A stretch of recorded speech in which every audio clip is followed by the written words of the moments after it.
CEW 101 basic electrical engineering and measurement की कक्षा में आपका स्वागत है।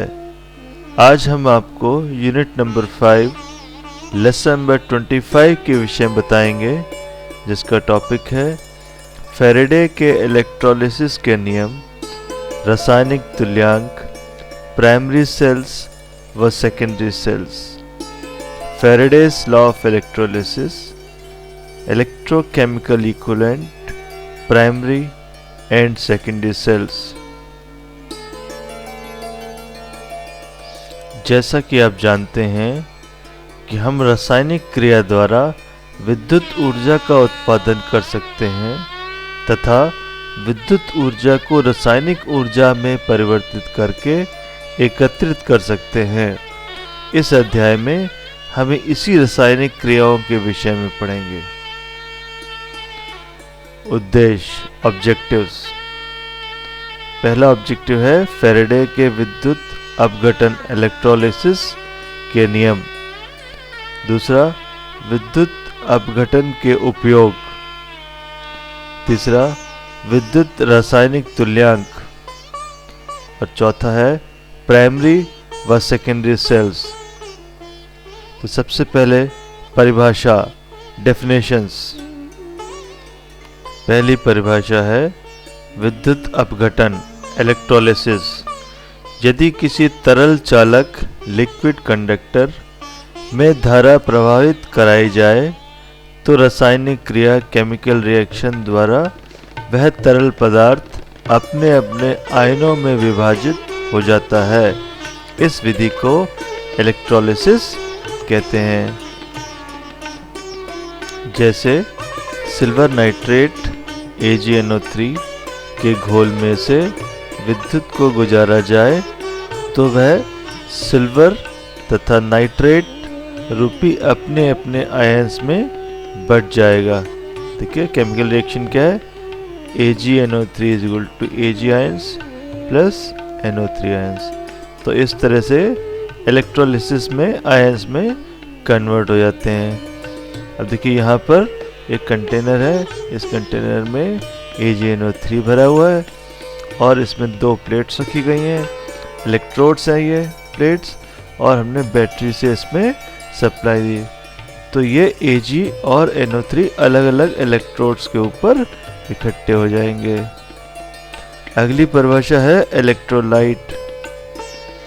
यह वह तरल चालक का घोल है जो विद्युत धारा गुजारने पर अपने अपने आयनों में बढ़ जाते हैं। इसे इलेक्ट्रोलाइट कहते हैं। जैसे dilute sulphuric acid H2SO4, AgNO3, NaCl and copper sulphate CuSO4 आदि।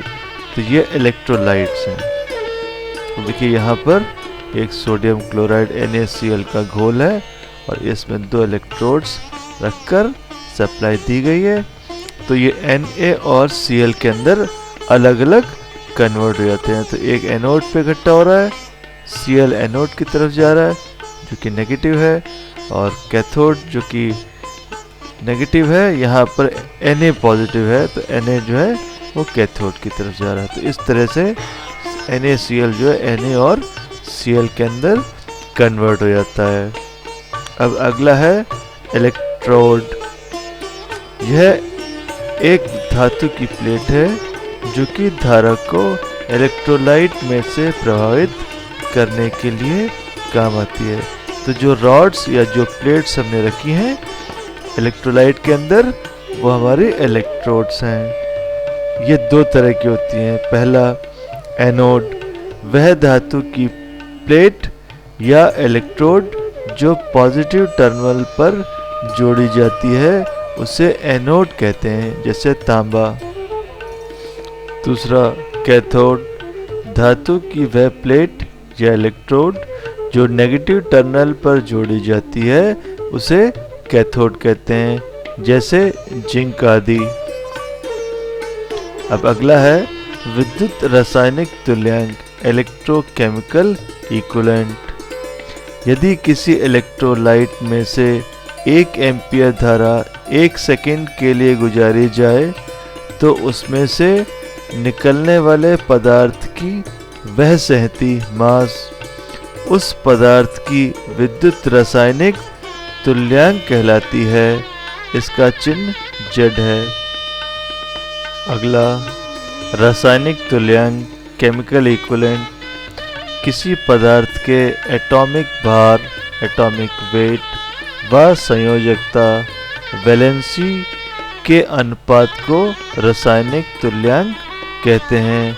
इसका चिन्ह E है। तो इलेक्ट्रोकेमिकल इक्विवेलेंट की तरह से ये केमिकल इक्विवेलेंट जो है it is the ratio of atomic weight and valency.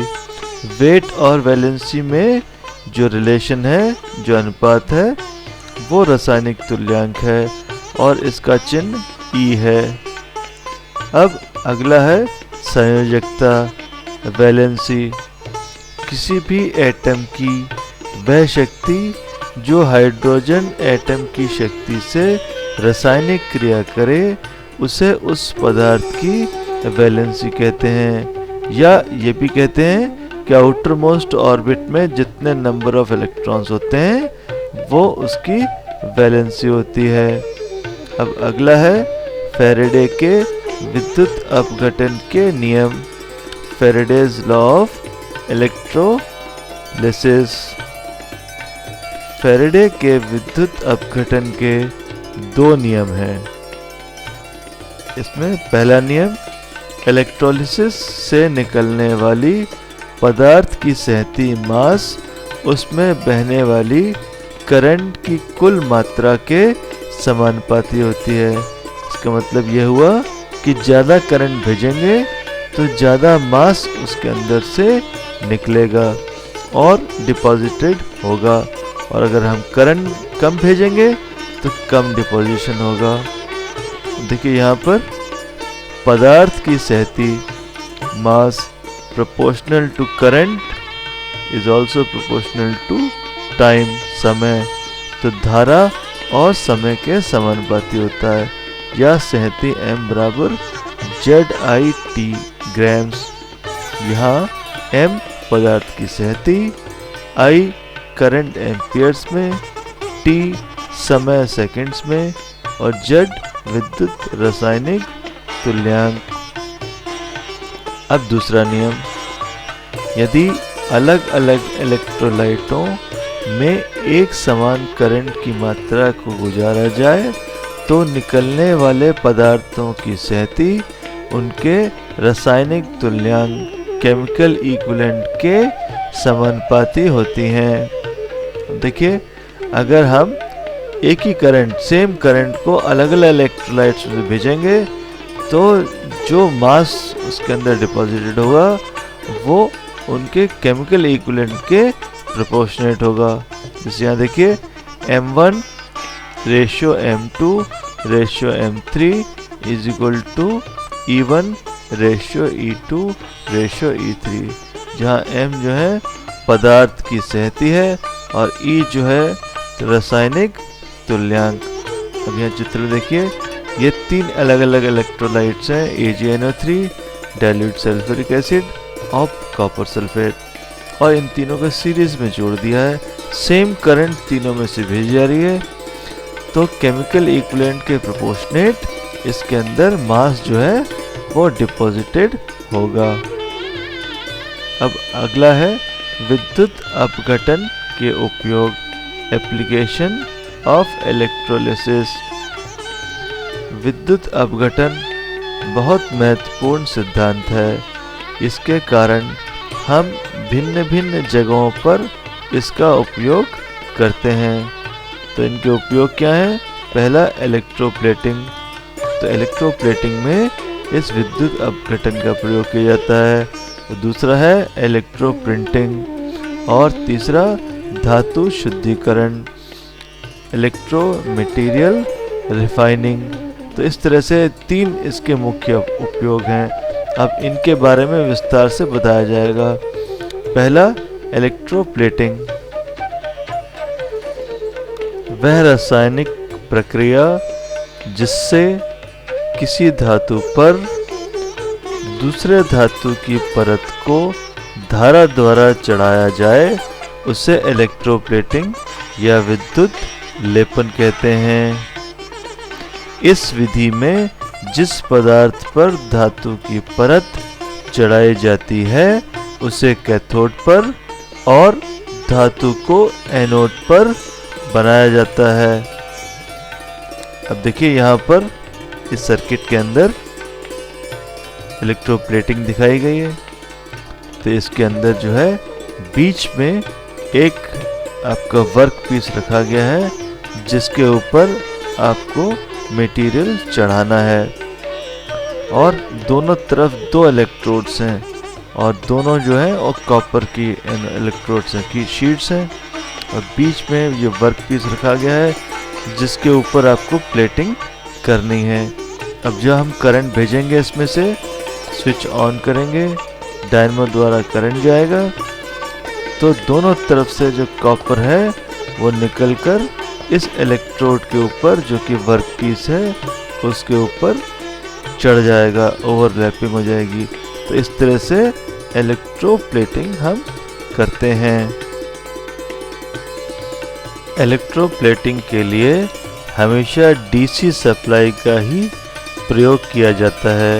यह बैटरी, डीसी जनरेटर या रेक्टिफायर द्वारा प्राप्त की जाती है। तो हमें इलेक्ट्रोप्लेटिंग में हमेशा डीसी सप्लाई की ही ज़रूरत पड़ती है। और इलेक्ट्रोलाइट का चुनाव अलग अलग धातु के अनुसार किया जाता है।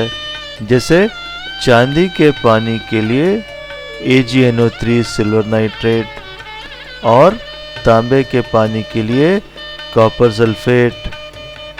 जैसे यहाँ पे देखिए, यहाँ पर एक स्पून है, चम्मच है जिसके ऊपर हमें Ag की लेयर चढ़ानी है। तो इसके लिए हमने क्या किया, AgNO3 का सॉल्यूशन लिया और उसके अंदर एक Ag की प्लेट लगा दी और एक तरफ स्पून लगाया और बैटरी से इसको कनेक्ट कर दिया। तो इसमें इलेक्ट्रोलिसिस होगा और धीरे धीरे जो Ag की लेयर है वो इस स्पून के ऊपर चढ़ जाएगी और इलेक्ट्रोप्लेटिंग हो जाएगी। तो इस तरह से हम इलेक्ट्रोप्लेटिंग कर सकते हैं। अब इस चित्र में देखिए, ये जो बड़ा सा जो आपकी ड्रम दिखाई दे रहा है इसके ऊपर इलेक्ट्रोप्लेटिंग की गई है। तो ये कॉपर की प्लेटिंग यहाँ पे की गई है। तो इस तरह से इलेक्ट्रोप्लेटिंग हम कर सकते हैं। और अगर सोने के पानी को चढ़ाना है, सोने को चढ़ाना है तो जो लिक्विड लेंगे KAuCN2 सोना और पोटेशियम साइनाइड, और जिंक के पानी के लिए जिंक सल्फेट ZnSO4 का सॉल्यूशन लेंगे। तो इस तरह से आपको सॉल्यूशन चूज़ करना होगा। क्योंकि यहाँ पे भी इलेक्ट्रोप्लेटिंग प्रोसेस दिखाया गया है। इसमें ये मशीन द्वारा जो है इलेक्ट्रोप्लेटिंग हो रही है। यहाँ पे कंटेनर है, इसके अंदर इलेक्ट्रोड रखे गए हैं और जॉब्स इसके अंदर रखकर आप इलेक्ट्रोप्लेटिंग कर सकते हैं सप्लाई देकर। अब अगला है इलेक्ट्रो प्रिंटिंग। यह विधि आजकल प्रिंटिंग के लिए बहुत अधिक काम में लाई जाती है क्योंकि इसके द्वारा अच्छी प्रिंटिंग प्राप्त की जा सकती है। इस विधि में पहले नेगेटिव प्लेट तैयार की जाती है और फिर इलेक्ट्रोप्लेटिंग द्वारा उसकी पॉजिटिव प्लेट बनाई जाती है। तो ये इलेक्ट्रो प्रिंटिंग हुआ। अब उसके बाद है इलेक्ट्रो मटेरियल रिफाइनिंग, धातु शुद्धिकरण। यह किसी अशुद्ध धातु को शुद्ध प्योर करने के लिए उपयोग की जाती है। जैसे अशुद्ध इम्प्योर तांबे की प्लेट को कॉपर सल्फेट के घोल में एक शुद्ध तांबे की प्लेट के साथ डालकर उसमें डीसी सप्लाई दी जाए तो अशुद्धियाँ इम्प्योरिटीज एनोड की सतह के नीचे बैठ जाएंगी और इस प्रकार धातु पूर्ण रूप से शुद्ध हो जाएगा। जैसा कि आप इसमें देख रहे हैं, इसके अंदर क्या किया हमने, एक इम्प्योर कॉपर की प्लेट है जिसके ऊपर इम्प्योरिटीज़ भी हैं, और दूसरी जो है प्योर कॉपर की प्लेट है। तो इन दोनों को हमने इलेक्ट्रोलाइट के अंदर डाला, जो सॉल्यूशन कॉपर सल्फेट है उसके अंदर डाला, और हमने सप्लाई से कनेक्ट कर दिया।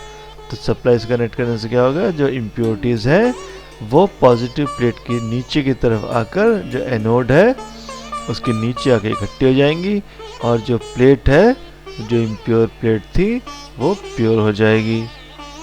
नोट: अशुद्ध धातु को हमेशा कैथोड और शुद्ध धातु को एनोड पर बनाया जाता है। तो इस तरह से जो करंट फ्लो होगी तो वो इम्प्योरिटीज़ को वहाँ से हटा देगी, और कंडक्टर जो है, जो भी हमारा धातु है, वो प्योर हो जाएगा।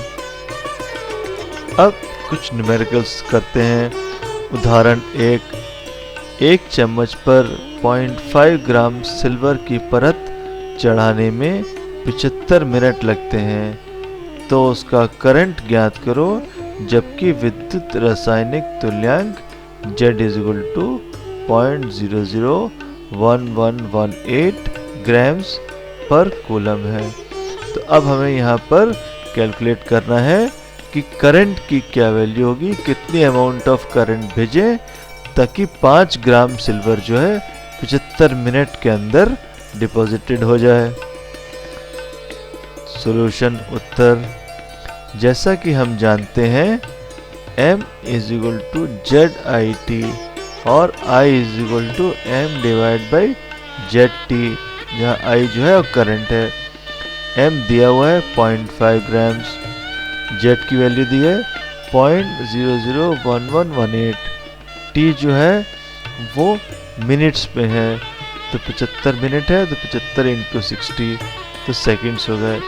तो इस तरह से I = 0.0994 एम्पियर्स, इतनी एम्पियर की करंट धारा हम भेजेंगे तो 75 मिनट के अंदर 0.5 ग्राम्स जो है सिल्वर उसके ऊपर डिपॉजिटेड हो जाएगा। अब उदाहरण 2, एक धातु की प्लेट जिसका क्षेत्रफल 25 × 25 सेंटीमीटर है पर तांबे का लेपन किया गया है, प्लेटिंग की गई है। यदि 5 एम्पियर की करंट 40 मिनट तक गुजारी जाए तो तांबे की मोटाई ज्ञात करो, थिकनेस मालूम करो, जबकि तांबे का विद्युत रासायनिक तुल्यांक Z = 0.000329 ग्राम्स पर कूलम है, और घनत्व डेंसिटी 8.9 ग्राम्स पर घन सेंटीमीटर है। तो अब हमें क्या करना है, हमें इसमें वैल्यू निकालनी है। उत्तर दिया है I = 5 एम्पियर्स, टाइम दिया है 40 मिनट्स, तो कितना हो गया 40 × 60 सेकेंड्स। Z की वैल्यू दी हुई है 0.000329 ग्राम्स पर कूलम। जैसा कि हम जानते हैं M = ZIT और M = 0.000329 × 5 × 40 × 60, तो M की वैल्यू आ गई 3.948 ग्राम्स। तो ये तो मास कितना डिपॉजिटेड है उसकी वैल्यू आ गई। अब प्लेट का क्षेत्रफल दिया हुआ है 25 × 25 625 सेंटीमीटर स्क्वायर। प्लेट के दोनों तरफ का क्षेत्रफल, क्योंकि दोनों तरफ डिपॉजिशन होना है तो दोनों तरफ का क्षेत्रफल 2 गुना हो गया, 2 × 625 = 1250 सेंटीमीटर स्क्वायर। अब आता है आयतन, वॉल्यूम। वॉल्यूम जो है क्या है, क्षेत्रफल गुणा मोटाई। तो मोटाई हमें निकालनी है, तो वॉल्यूम बराबर 1250 × मोटाई। अब घनत्व D = मास M/वॉल्यूम V, और घनत्व D = मास वॉल्यूम के अंदर हमें एरिया मालूम है 1250 × मोटाई। तो यहाँ से 1250 × मोटाई बराबर मास डिवाइड बाय घनत्व। ठीक है, अब देखिए यहाँ पर मास हमें मालूम है, घनत्व की वैल्यू भी हमें मालूम है, तो मोटाई बराबर 3.948 जो कि मास है डिवाइड बाय 1250 इंटू 8.9 घनत्व दिया हुआ है। तो इस प्रकार मोटाई आ गई 0.000345 सेंटीमीटर, ये उत्तर है। तो इस तरह से हमने मोटाई निकाल ली। तो इससे मालूम पड़ गया कि कितनी मोटी लेयर जो है वो डिपॉजिटेड होगी। अब अगला टॉपिक है सेल्स और बैटरीज। सेल एक ऐसी युक्ति है जो रासायनिक एनर्जी को विद्युत एनर्जी, इलेक्ट्रिकल एनर्जी में बदलता है। यह विद्युत ऊर्जा डीसी होती है और सेलों के समूह को बैटरी कहते हैं। तो combination of cells is known as battery. Cell दो प्रकार के होते हैं, प्राइमरी सेल्स और सेकेंडरी सेल्स। अब आता है प्राइमरी सेल्स। यह वह युक्ति है जो रासायनिक ऊर्जा को विद्युत ऊर्जा में बदलने के बाद तुरंत करंट देना प्रारंभ कर देते हैं, लेकिन एक बार डिस्चार्ज होने के बाद दोबारा चार्ज नहीं कर सकते हैं। इन्हें प्राइमरी सेल्स कहते हैं। प्राइमरी सेल्स के उदाहरण साधारण सेल, ड्राई सेल, लैग्रेंजी cell, Daniell cells, Bunsen cells और कैडमियल सेल्स आदि। तो ये जितने सेल्स हैं ये प्राइमरी सेल्स हैं। देखिए यहाँ पर इस चित्र में एक पेंसिल सेल दिखाया गया है, ये एक प्राइमरी सेल्स है। उसी तरह से कई सारे आप बटन सेल्स यूज करते हैं, ये सब भी हमारे प्राइमरी सेल्स हैं। ये 3 वोल्ट के हैं, ये 1.55 वोल्ट्स के हैं, ये सिल्वर ऑक्साइड के हैं, ये लिथियम के हैं। तो ये बटन सेल्स भी हमारे प्राइमरी सेल्स हैं। अब आता है सेकेंडरी सेल्स। अब देखिए यहाँ पर एक बैटरी दिखाई है, ये रिचार्जेबल बैटरीज हैं, ये स्टोरेज सेल्स हैं, ये हमारे सेकेंडरी सेल्स हैं। अब यहाँ पे देखिए यहाँ डिफरेंट पार्ट्स दिखाए गए हैं, ये भी हमारे जो है सेकेंडरी स्टोरेज सेल्स हैं। स्टोरेज सेल्स इसलिए कहते हैं कि इसमें एनर्जी को हम स्टोर कर सकते हैं। तो ये इसके डिफरेंट पार्ट्स हैं। इस सेल को स्टोरेज सेल भी कहते हैं। ये सेल प्रारंभिक अवस्था इनिशियल स्टेट में चार्ज नहीं होता, इसको बाहर से विद्युत ऊर्जा देकर चार्ज किया जाता है। तो यह इस विद्युत ऊर्जा को रासायनिक ऊर्जा में परिवर्तित करके अपनी प्लेटों पर एकत्रित कर लेता है। अब देखिए यहाँ पर ये जो सेल्स दिखाए गए हैं, इन सेल्स के अंदर आप जब बाहर से करंट भेजेंगे तो ये सेल्स जो हैं वो चार्ज हो जाएंगे। तो ये लेड ऑक्साइड, लेड पेरोक्साइड और मेटल लेड है, ये हमारा चार्ज कंडीशन है। और ये भी डिस्चार्ज हो जाएगा तो ये लेड सल्फेट की प्लेट बन जाएगी। तो इस तरह से चार्ज होने पर ये एनर्जी को स्टोर करता है और जब डिस्चार्ज होता है तो एनर्जी को ये इलेक्ट्रिकल एनर्जी में कन्वर्ट करके बाहर सप्लाई कर देता है। जब हम इस चार्ज को लोड से जोड़ते हैं तो ये अपने अंदर की रासायनिक ऊर्जा को विद्युत ऊर्जा में बदलकर लोड में धारा प्रवाहित कर देता है। इस तरह से इस सेल के द्वारा हम विद्युत ऊर्जा को एकत्रित कर सकते हैं। अब देखिए यहाँ पर बैटरी किस तरह से काम करती है दिखाया गया है। एक पॉजिटिव प्लेट है, एक नेगेटिव प्लेट है, और जब हम सप्लाई से इसे कनेक्ट करेंगे तो ये चार्ज हो जाएगा। और अगर हम लोड लगाएंगे, जैसे हमने यहाँ बल्ब कनेक्ट किया हुआ है, तो ये सप्लाई देगा। तो इसके अंदर इलेक्ट्रॉन्स का फ्लो दिखाया गया है और जो करंट का फ्लो होगा वो इलेक्ट्रॉन्स के फ्लो के रिवर्स डायरेक्शन में होगा। यह दिष्ट धारा वोल्टेज से चार्ज होता है, डीसी से चार्ज होता है तथा डिस्चार्ज होने पर डिस्ट धारा देता है। तो ये जब डिस्चार्ज होता है तो डीसी सप्लाई देता है। ये दो प्रकार के होते हैं, लेड एसिड सेल और एल्कलाइन सेल्स। तो ये दो तरह के सेल्स होते हैं। इनके विषय में हम आगे डिटेल्स में नेक्स्ट चैप्टर में पढ़ेंगे। तो अभी देखिए यहाँ पर ये एक लेड एसिड सेल है, इसके अलग अलग पार्ट्स दिखाएंगे। ये केसिंग है, कवर है, प्लास्टिक केसिंग है, बैटरी के टर्मिनल्स हैं और प्लेट्स दिखाई गई हैं। तो ये लेड एसिड की सेल है। और इस चित्र में देखिए ये ड्यूरासेल्स दिखाए हैं, ये एल्कलाइन बैटरीज हैं। तो एल्कलाइन बैटरीज चार्जेबल बैटरीज हैं और ये जो बैटरीज हैं वो हमारी एल्कलाइन बैटरीज हैं जो कि स्टोरेज बैटरीज हैं। सारांश, समिंग अप, इस अध्याय में आपने फैराडे के विद्युत अपघटन के नियमों तथा उपयोगों के बारे में पढ़ा और इस पर आधारित सांख्यिक प्रश्न किए। आपने प्राइमरी और सेकेंडरी सेल के अंदर के विषय में भी जानकारी ली। अब अगला है कक्षा कार्य, क्लास असाइनमेंट।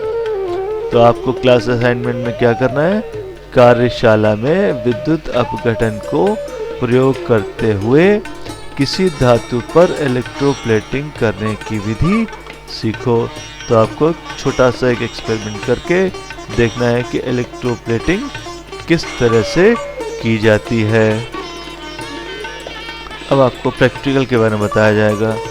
तो आज आपको CEW 105 के अंदर प्रैक्टिकल नंबर 25 करना है, जिसका उद्देश्य ऑब्जेक्ट है 3 फेज बैलेंस्ड डेल्टा सिस्टम के गुणों का सत्यापन करना। तो डेल्टा कनेक्शन है तो उसके जो रूल्स हैं, जो उसके नियम हैं, प्रॉपर्टीज हैं, उसका प्रूफ करना है, वेरिफिकेशन करना है।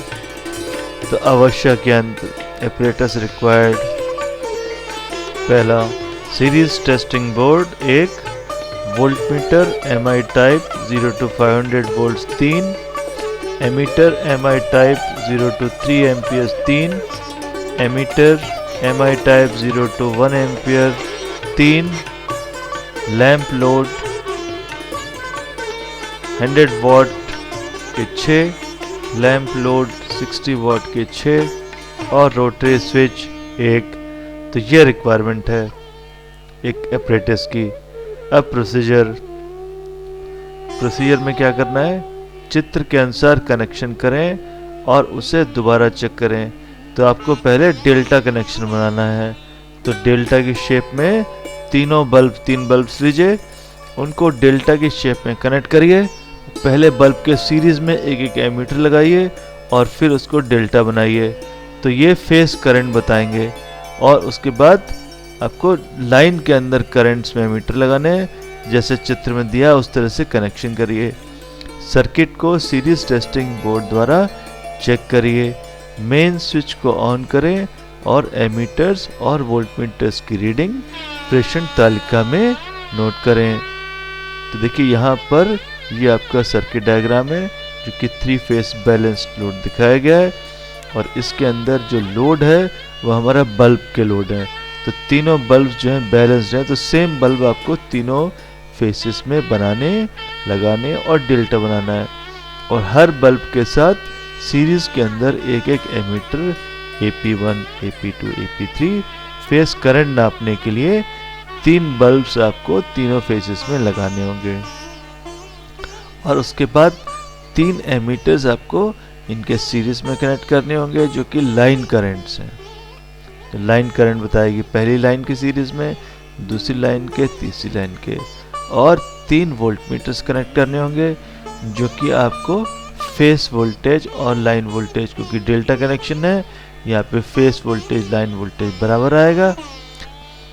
पहली लाइन में AL1, दूसरे में AL2, तीसरे में AL3। तो 3 एमीटर्स आपको लाइनों में लगाने होंगे और उसी तरह से 3 वोल्टमीटर्स VL1, VL2, VL3 आपको लाइंस में कनेक्ट करने होगा, दो लाइंस के बीच में, जो कि लाइन वोल्टेज बताएंगे।